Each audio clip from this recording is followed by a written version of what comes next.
If you've ever taken Viagra and had a drink, stop scrolling. This combo could be silently sabotaging your health, or even putting your life at risk. Yet no one's talking about it. Not even your doctor. But today, we're pulling back the curtain.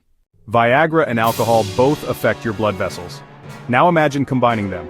Your blood pressure can drop dangerously low, leading to dizziness, fainting, or even heart complications. For men over 40, this isn't just risky, it can be deadly. And yet millions of men do it every weekend. Why? Because they're not warned. Do you know how many ER visits are linked to ED meds mixed with alcohol? Over 18,000 in the US alone each year. And these aren't just older men. Many are in their 30s and 40s.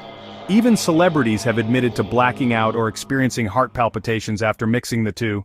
So what's really going on inside your body when you mix Viagra and alcohol? Viagra relaxes your blood vessels for better blood flow. Alcohol does the same, but in a sloppy, unpredictable way. That combo can hit like a wrecking ball, messing with your heart rate, your liver, and your focus.